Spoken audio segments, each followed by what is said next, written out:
Hey everyone, it's Simon with EverFit Strategies, and I recently did a video on lat pull downs that came under some scrutiny from some of my peers, and I understand why. It was kind of an impartial video. I kind of rushed into posting it, and I didn't even give the greatest examples in the video of what to do properly and what not to do. So I'm going to try to correct that a little bit today with this video. Stick around.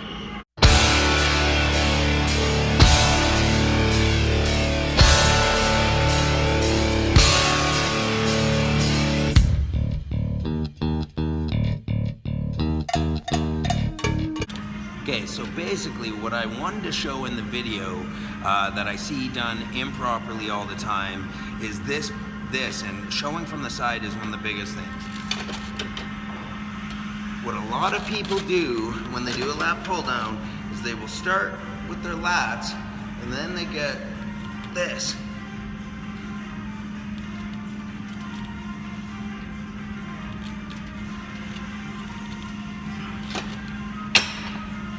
Now the odd thing about that is I can very distinctly feel that at the end of that, I'm not using my back at all. I'm using my pecs and my abs to crunch and squeeze forward. Now I'm gonna mention this right now. It is impossible to fully engage and contract your back muscles if your shoulders are going forward. How can I tighten all my back muscles with my shoulders forward? So that's the point I was trying to make in my demonstration. The other thing I mentioned was the hinging in the hips and telling people to stop hinging in the hips. Now, that was directed toward the more beginner person. Obviously, if you're an experienced weightlifter and you're trying to gain strength, even if you're not experienced, as long as you have a good understanding, you're trying to gain strength, you have to overload. All right, so hinging in the hips can give you the ability to lift more weight than you would be able to do strictly. Now, it's also argued that hinging in the hips, forward lean, backward lean, can give you more lengthening of the back muscles and more contraction of the back muscles, but that is absolutely not needed. It can help, but I'll show you right now a demonstration how, without hinging in the hips, I can get a full lengthening of the muscles and a full contraction of the muscle. I'm not even gonna grab the bar. Right here, full lengthening, full contraction.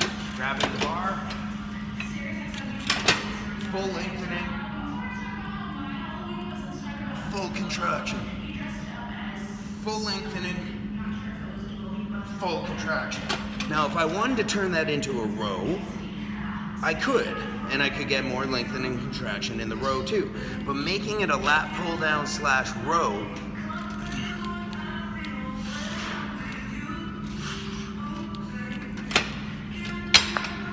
that's not necessarily improper. Yes, you're pulling the weight. Yes, you're gonna contract. But the key is to make sure that you squeeze that weight at the end of that pull and let that weight out with control. If you're just heaving it down and letting it swing back up, you're not doing that much, and you're kind of fooling yourself into thinking you can lift a lot more weight than you actually can. Because I guarantee if you then try to make that strict and actually only use your lats to lift it, you won't be able to.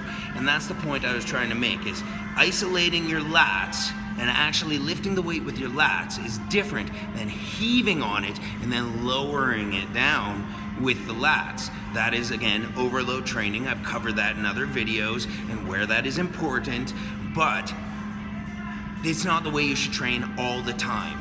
And if it's the only way you know how to train, then you're doing yourself an injustice by not properly controlling the weight.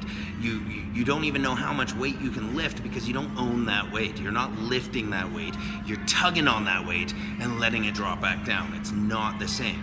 So again, the hinging in the hips isn't necessarily wrong, but as long as you know what you're doing, that's my point, is you have to understand why you're doing these things in order to use them effectively. Will they be effective whether you understand it or not? Yes, they can be, but lots of people hit plateaus, lots of people don't know their potential, things like this, because they train one way only, and they don't even understand why they're training that way, and they don't even understand why they should train another way. That's my point that I'm trying to get across with this. So hopefully maybe some of those points helped clarify my previous video. Maybe it will just add to it and help you out. And if you have anything else you want to learn, any other topics you want me to discuss, please leave a comment and request. Don't forget to like, subscribe, and tell your friends. Thanks a lot.